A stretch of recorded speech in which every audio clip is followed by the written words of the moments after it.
Hello students, हम लोग नया चैप्टर स्टार्ट करेंगे आज और हमारे चैप्टर का नाम है प्रोबेबिलिटी। ठीक है, तो क्या होता है प्रोबेबिलिटी वर्ड का मतलब, उसे समझने के लिए हम कुछ एग्जाम्पल्स लेते हैं या बोले तो कुछ स्टेटमेंट्स लेते हैं। ठीक, जैसे मैंने आपके सामने बोला it will probably rain today. ठीक, तो यहाँ पर ये जो प्रोबेबली वर्ड है ये क्या बता रहा है?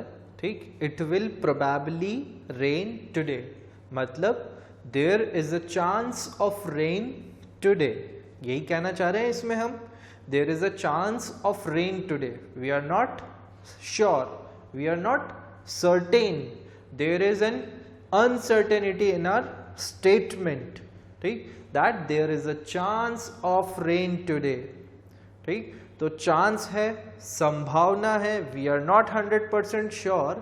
ठीक, तो यहां पर है प्रोबेबिलिटी का इन्वॉल्वमेंट। ठीक, तो प्रोबेबिलिटी का मतलब ही है संभावना। ठीक, किसी चीज के होने की, किसी चीज के नहीं होने की संभावना को ही हम क्या बोलते हैं? प्रोबेबिलिटी। ठीक, और इस चैप्टर में हम जो करने वाले हैं वो हम करने वाले हैं मेजरमेंट ऑफ दैट प्रोबेबिलिटी। हम क्या करेंगे, उसको नाप तोल के बताएंगे कि भाई कोई चीज हुई है तो उसके होने के कितने चांस है। ठीक, हम जो 9th क्लास में प्रोबेबिलिटी पढ़ने वाले हैं वो है हमारी एक्सपेरिमेंटल प्रोबेबिलिटी। ठीक, वो क्या है, होगी हमारी एक्सपेरिमेंटल प्रोबेबिलिटी। तो आपको नाम से समझ में आ रहा होगा एक्सपेरिमेंटल प्रोबेबिलिटी है, means this probability is based on experiments. ठीक, ये किसके ऊपर बेस्ड होगी? Based on experiments. ठीक, एक्सपेरिमेंट्स तो हमें पता ही है क्या होते हैं, है ना। ठीक, तो जैसे एग्जाम्पल के लिए हम ले लें, ठीक, एक एक्सपेरिमेंट हम कंसिडर करते हैं, tossing a coin, tossing an unbiased coin 10 times. ठीक, ये हमारा क्या है? एक एक्सपेरिमेंट है। हम क्या कर रहे हैं, एक कॉइन को 10 बार टॉस कर रहे हैं। तो 10 बार टॉस करना एक्सपेरिमेंट हो गया, है ना, क्योंकि अलग अलग आउटकम्स आ सकते हैं कॉइन को टॉस करने पर। चलिए पहले, सबसे पहले तो इस वर्ड का मतलब समझे कि ये अनबायस्ड का क्या मतलब है। टॉसिंग तो हमें समझ में ही आता है, उछालना सिक्का, है ना। और अनबायस्ड का मतलब हम समझे कि अनबायस्ड का मतलब क्या है। ठीक, हम कॉइन लेते हैं, अनबायस्ड का मतलब है यहां पर अच्छा कॉइन होना, सही कॉइन होना। अब आप सोचेंगे कि सर कॉइन तो सारे ही सही होते हैं, कोई खराब होता ही नहीं है। तो आप सुने कि कॉइन जो है बायस्ड भी हो सकता है। कैसे हो सकता है? जैसे अगर किसी कॉइन को इस तरह से बनाया गया हो कि उस पे दोनों साइड ही क्या हो, हेड हो। ठीक, उसको हम फ्लिप करेंगे तो हर बार क्या आएगा हमारे पास? हेड आएगा, क्योंकि उसमें दोनों साइड पे ही क्या है? हेड है ना। तो वो कॉइन हो गया हमारा बायस्ड कॉइन, खराब कॉइन है। ठीक, इसी तरह से कुछ कॉइन्स को इस तरह से भी डिजाइन किया जा सकता है, उनके वेट के साथ, बैलेंस, सेंटर ऑफ ग्रेविटी के साथ छेड़छाड़ करके, ठीक, कि उनको जब भी फ्लिप किया जाए तो हर बार क्या आए? हेड आए। ठीक, इस तरह से उसको डिजाइन किया जा सकता है। तो वो भी क्या होगा? बायस्ड कॉइन, खराब कॉइन। ठीक, क्योंकि जब भी आप फ्लिप करोगे हर बार हेड ही आएगा, या फिर टेल ही टेल आए उसमें बार बार, तो फिर वो कॉइन क्या है? खराब कॉइन है, बेकार कॉइन है, और वो हमें कंसिडर नहीं करना है। यहाँ पर हम जो कंसिडर करेंगे वो कंसिडर करेंगे अनबायस्ड कॉइन्स। ठीक, तो हमने कॉइन को टॉस किया, तो टॉस करने पर कॉइन को क्या आ सकता है? देखिए पॉसिबिलिटीज क्या क्या होती है, या तो हेड आता है, या फिर टेल आता है। या तो हेड आएगा या फिर टेल आएगा, यही दो आउटकम्स पॉसिबल है, इसके अलावा और कुछ नहीं आ सकता, है ना। आपके दिमाग में अगर आ रहा है कि कॉइन सर टॉस करने के बाद अगर हवा में ऐसे खड़ा रह गया तो ऐसा नहीं होगा, है ना। हम उस चीज़ को यहाँ पर कंसिडर नहीं करेंगे। हम जब भी कंसिडर करेंगे कॉइन टॉस का केस, तो उसमें हम यही कंसिडर करेंगे कि कॉइन फ्लैटली ग्राउंड पे गिर रहा है ना, और हेड आएगा या फिर टेल ही आएगा, इसके अलावा और कुछ पॉसिबल ही नहीं है। मतलब वो वाला केस हमें कंसिडर नहीं करना है जिसमें कॉइन खड़ा रह जाए, है ना। ठीक, तो अब हमने कॉइन को देखो टॉस किया 10 टाइम्स, तो ये 10 टाइम्स टॉस करना क्या है, एक्सपेरिमेंट है। और ये हेड और ये टेल, ये दोनों इसके क्या हैं, इसके आउटकम्स हैं, इन्हें हम बोलते हैं आउटकम्स। ठीक, हेड और टेल इस एक्सपेरिमेंट के क्या हैं, आउटकम्स हैं। ठीक है, और जब हमने कॉइन को पहली बार टॉस किया था फर्स्ट टाइम, तो हमने बोला उसे ट्रायल। ठीक, उसको हम बोलते हैं ट्रायल। ठीक, तो एक बार कॉइन टॉस किया तो एक ट्रायल हो गया, फिर दूसरी बार कॉइन टॉस किया सेकंड ट्रायल हो गया, फिर तीसरी बार कॉइन टॉस किया तो थर्ड ट्रायल हो गया। इस तरह से हमने टोटल 10 ट्रायल्स किए और उनके आउटकम्स हम नोट करते गए। ठीक, जैसे फर्स्ट टाइम कॉइन टॉस किया तो हेड आया तो हमने लिख दिया कि हेड आ गया एक, फिर दूसरी बार टॉस किया तो हमने लिख दिया हेड आया सपोज, तो फिर से हेड की तरफ पे हमने मार्किंग कर दी। तो इस तरह से हमने क्या किया, कॉइन को 10 टाइम्स टॉस किया और उसके आउटकम्स को हम नोट करते गए। ठीक, तो सपोज हमारे पास आया 7 टाइम्स हेड आया किसी कॉइन को टॉस करने पर। ठीक, और टेल कितनी बार आएगा, अब 7 टाइम्स हेड आ गया तो इसका मतलब 3 टाइम्स जो है वो टेल आया होगा, क्योंकि टोटल 10 टाइम्स ही तो हमने कॉइन टॉस किया, उसमें से 7 बार तो क्या आ गया, हेड आ गया, और 3 टाइम्स क्या आया, हमारा टेल। ठीक है, तो ये हो गए हमारे एक्सपेरिमेंट के रिजल्ट्स, आउटकम्स। ठीक, कि 7 बार हेड आया और 3 बार हमारा क्या आया, टेल आया।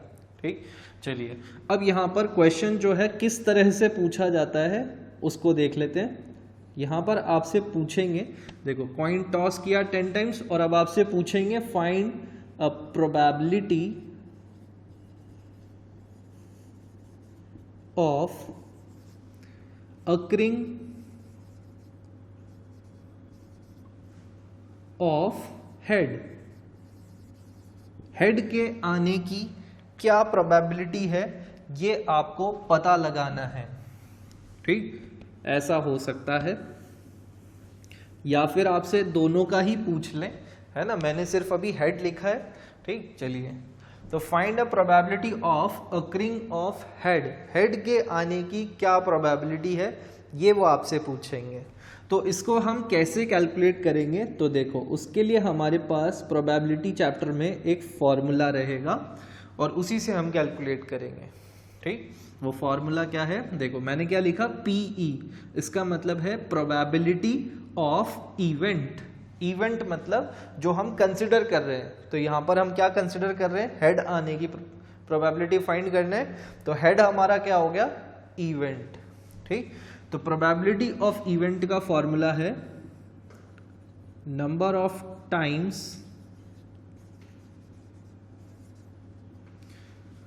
या नंबर ऑफ ट्रायल्स। ठीक, number of trials in which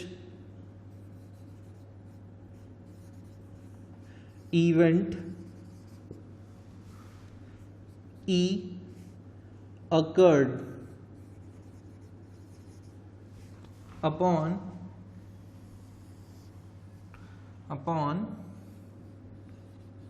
total number of trials। ठीक है, काफी बड़ा सा फॉर्मूला है। तो क्या है formula, probability of event is equals to number of times in which event E occurred. Number of times लिख लें या नंबर ऑफ ट्रायल्स लिख लें, एक ही बात रहेगी, है ना, upon total number of trials. ठीक, तो इस फॉर्मूले की हेल्प से कैसे हमारा प्रोबेबिलिटी कैलकुलेट होगी वो देखते हैं। ठीक, सपोज हमें प्रोबेबिलिटी हेड आने की कैलकुलेट करनी है, तो प्रोबेबिलिटी ऑफ हेड ऐसे लिख सकते हैं हम P of H, probability of head. ठीक, आप पूरा HEAD लिख लो ब्रैकेट के अंदर तो भी चलेगा, है ना। ठीक, अब देखो हमें हेड आने की प्रोबेबिलिटी बतानी है, तो number of times in which event E occurred, event E से हमारा यहाँ क्या मतलब है, हेड का आना।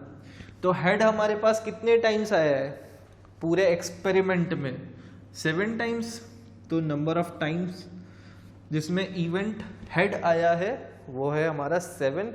और टोटल नंबर ऑफ ट्रायल्स, कितने ट्रायल्स हमने टोटल किए थे, देखो हमने कॉइन को 10 टाइम्स टॉस किया था, तो इसका मतलब 10 ट्रायल्स हमने टोटल लिए थे और उसमें से 7 टाइम्स क्या आया हमारा, हेड। तो हेड की प्रोबेबिलिटी क्या हो गई यहाँ पर, 7/10, 7 आउट ऑफ 10। ठीक, तो 10 में से 7 चांसेस हैं, है ना, कि प्रोबेबिलिटी मतलब हेड आ जाए। ठीक, तो प्रोबेबिलिटी हेड आने की क्या हो गई, 7/10। इसको आप चाहें तो डेसिमल में एक्सप्रेस कर सकते हैं, 0.7। ठीक है, इसी तरह से अगर वो आपसे पूछ लें प्रोबेबिलिटी ऑफ टेल, ये भी कैलकुलेट कर सकते हैं अब हम। ठीक, तो प्रोबेबिलिटी ऑफ टेल क्या हो जाएगी हमारी, यहाँ पर देखो टेल कितनी बार आया हमारा फॉर्मूले में, number of times in which tail occurred, event से मतलब यहाँ पर क्या है, टेल। ठीक, तो टेल कितनी बार आया, 3 टाइम्स। और टोटल कितने ट्रायल लिए थे हमने, टोटल ट्रायल्स हमारे हैं 10, तो प्रोबेबिलिटी हो गई 3/10। तो इसको हम डेसिमल में लिख देंगे, ये हो जाएगा 0.3। ठीक है, चलिए तो दोनों की प्रोबेबिलिटी हमने कैलकुलेट कर ली। अब आप यहां पर देखो कि इस कॉइन को टॉस करने पर, ठीक, प्रोबेबिलिटी कैलकुलेट हो चुकी है, अब कुछ और बात बता रहा हूं, है ना। तो हेड और टेल बस 2 ही आउटकम्स हो पा रहे थे एक कॉइन को टॉस करने पर, तो ये दोनों इसके क्या हो गए, इवेंट्स, कि भाई ये ही इसके आउटकम है, इसके अलावा और कोई आउटकम आ ही नहीं सकता है ना। तो यहाँ पर जितने भी आउटकम्स होते हैं हेड और टेल, यहाँ पे सिर्फ 2 आउटकम है, उन आउटकम्स की हमने प्रोबेबिलिटी कैलकुलेट कर ली। और जब हम उन इवेंट्स की प्रोबेबिलिटी को ऐड करेंगे तो क्या होगा, चलो देखते हैं। जैसे यहाँ P ऑफ H हमने कैलकुलेट किया और P ऑफ T हमने कैलकुलेट किया, इन दोनों को हमने क्या किया, ऐड किया। ठीक, तो ऐड करते हैं तो क्या होगा, देखो प्रोबेबिलिटी ऑफ हेड हमारे पास कितनी आई थी, 0.7, आप चाहो तो 7/10 ले लें। ठीक, और प्रोबेबिलिटी ऑफ टेल हमारे पास कितनी आई, 0.3। ठीक, तो दोनों को हम ऐड करें, तो दोनों को ऐड करेंगे तो क्या आएगा, 7 + 3 10, कैरी 1, तो ये हो जाएगा 1.0, दैट इज 1 ओनली। तो दोनों प्रोबेबिलिटीज को ऐड करने पर क्या आया हमारे पास, 1।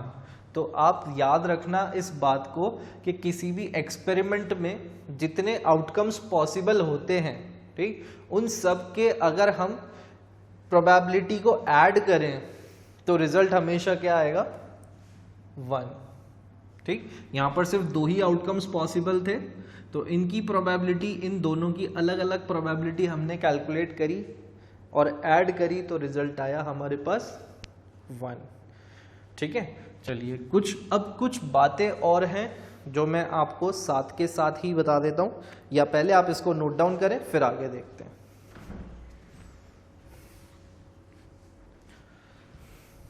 ओके, नोट कर लिया होगा आपने, है ना। तो प्रोबेबिलिटी में बस हमारा जो है इस चैप्टर में ये एक्सपेरिमेंटल प्रोबेबिलिटी है, क्योंकि 9th क्लास में, ठीक, तो एक्सपेरिमेंट्स के ऊपर बेस्ड है।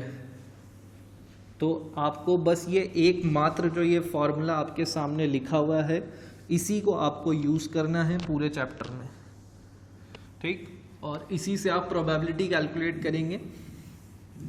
चलिए धीरे धीरे क्वेश्चंस जैसे हम करेंगे आपको चीज़ें समझ में आने लगेगी कि किस तरह से कैलकुलेट हो रहा है।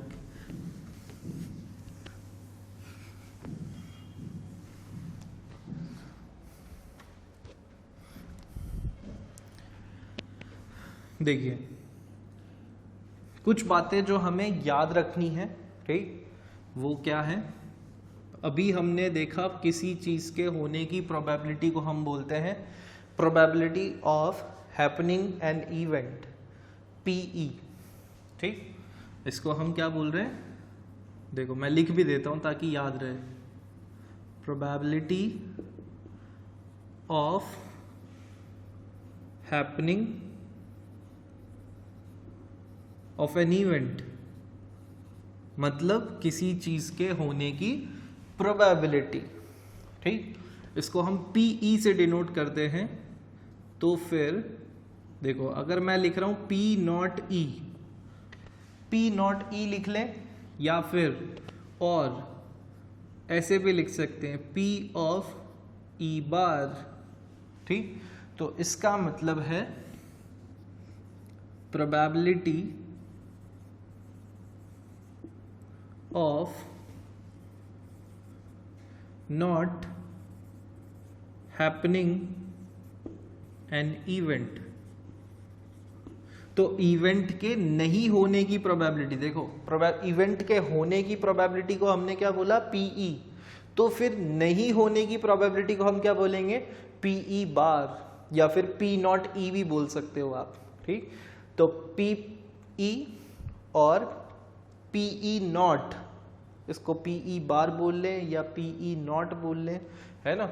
ये दोनों जो इवेंट्स हैं, ये दोनों जो प्रोबेबिलिटी हैं या इवेंट्स है किसी चीज के होना और नहीं होना, इन दोनों इवेंट्स को हम बोलते हैं कॉम्प्लीमेंट्री इवेंट्स, कॉम्प्लीमेंट्री इवेंट्स, ठीक। ये दोनों ही क्या है, कॉम्प्लीमेंट्री इवेंट्स हैं एक दूसरे के, ठीक, उल्टे।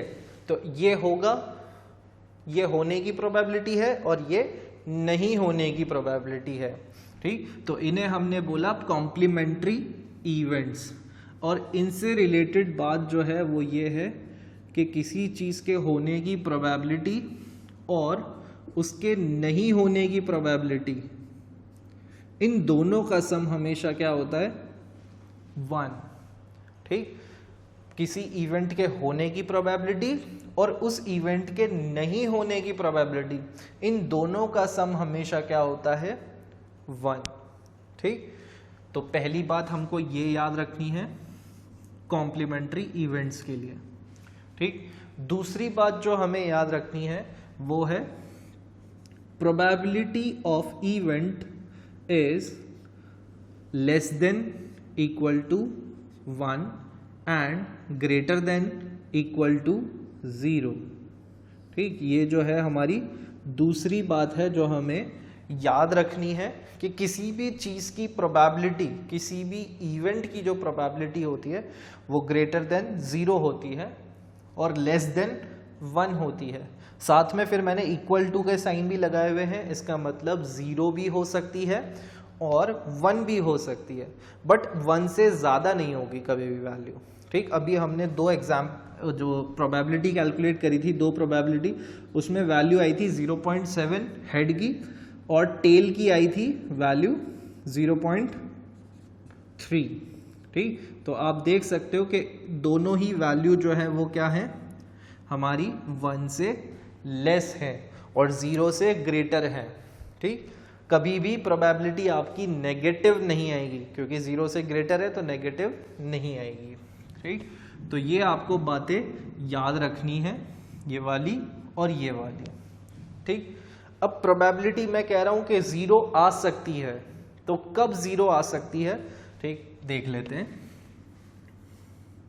जैसे मैंने आपसे पूछा, मैं एग्जाम्पल ले रहा हूं एक, है ना,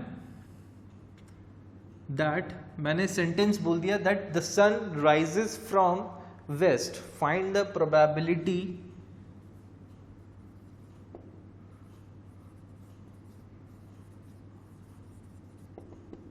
of rising of sun from west।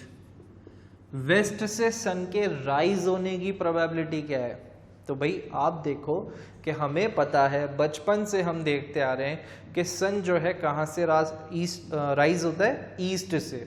Sun always rises from east. तो क्या ऐसा हो सकता है कि कल जो है वो सन जो है वो वेस्ट से राइज हो जाए? पॉसिबिलिटी है क्या? बिल्कुल नहीं है, क्योंकि बचपन से हम यही पढ़ते आ रहे हैं, देखते आ रहे हैं कि सन जो है वो ईस्ट से राइज होता है और वेस्ट में सेट होता है। ठीक, तो इसकी प्रोबेबिलिटी देखो क्या हो जाएगी, 0। क्यों? क्योंकि ये है हमारा इम्पॉसिबल इवेंट, ये है हमारा इम्पॉसिबल इवेंट, हो ही नहीं सकता ऐसा। ठीक, ये इम्पॉसिबल इवेंट है, तो इसकी प्रोबेबिलिटी क्या हो जाएगी, probability of impossible event is always 0। ठीक, तो यहां पर प्रोबेबिलिटी हमारी क्या हो जाएगी, 0। ठीक, तो 0 पॉसिबिलिटी, 0 प्रोबेबिलिटी कब होगी, जब कोई चीज हो नहीं सकती। एक और एग्जांपल लें, जैसे मैंने एक बैग के अंदर 3 रेड कलर की बॉल्स और 5 ब्लैक कलर की बॉल्स डाल दी हैं। ठीक, एक बैग है, उसके अंदर 3 रेड कलर की बॉल्स हैं और 5 ब्लैक कलर की बॉल्स मैंने ऐड कर दी हैं, दोनों उसमें डाल रखी हैं बैग में। अब मैं उसमें हाथ डालूं और उसमें से वाइट कलर की बॉल बाहर आ जाए, इस बात की क्या प्रोबेबिलिटी है? ठीक, मैंने बोला कि 3 रेड और 5 ब्लैक बॉल्स मैंने एक बैग में डाल दी और उसमें से वाइट बॉल निकल के आ जाए जब मैं बाहर निकालूं तो क्या ऐसा पॉसिबल है? जब उसमें वाइट बॉल है ही नहीं, तो प्रोबेबिलिटी क्या हो जाएगी, probability of white ball will be 0। Impossible event है क्योंकि हो ही नहीं सकता। ठीक है, तो ये हुआ हमारा केस जिसमें प्रोबेबिलिटी क्या होती है, 0, इम्पॉसिबल इवेंट्स। ठीक, फिर उसके बाद बात करते हैं हम श्योर इवेंट्स की, कि 1 प्रोबेबिलिटी कब होगी। ठीक, तो 1 प्रोबेबिलिटी कब होती है, जब इवेंट्स कैसे हो, श्योर हो। ठीक, श्योर मतलब 100% हमें यकीन हो कि ऐसा ही होगा। जैसे मैं आपसे पूछूं, what is the probability of rising a sun from east tomorrow, कल सन के ईस्ट से राइज होने के क्या चांसेस हैं, तो आप बोलोगे बिल्कुल 100%। ठीक, क्योंकि वैसा ही होता आ रहा है। ठीक, तो इसलिए उसकी प्रोबेबिलिटी क्या है, 100% है, 1। ठीक, दूसरा एग्जाम्पल लें, जैसे मैं आपसे पूछूं, what is the probability of coming Monday next to Sunday.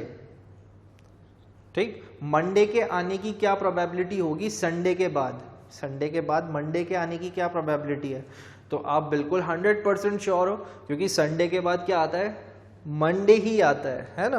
तो संडे के बाद मंडे आता है, तो वी आर वेरी श्योर। तो श्योर इवेंट के केस में प्रोबेबिलिटी क्या रहती है, हमेशा ऑलवेज 1।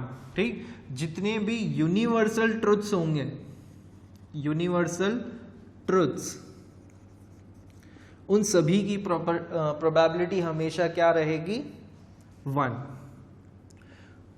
यूनिवर्सल ट्रुथ्स के केस में प्रोबेबिलिटी ऑलवेज 1। ठीक, तो आपको याद रखना है इन बातों को। ठीक, कि इवेंट के होने और नहीं होने की प्रोबेबिलिटी 1 होती है। Probability of event lies between 0 and 1, 0 और 1 के बीच में लाई करेगी, या फिर 0 हो सकती है, किस केस में होगी 0, इम्पॉसिबल इवेंट के केस में, या फिर 1 भी हो सकती है, किस केस में होगी 1, श्योर इवेंट के केस में। ठीक है, तो इसको नोट डाउन कर लें।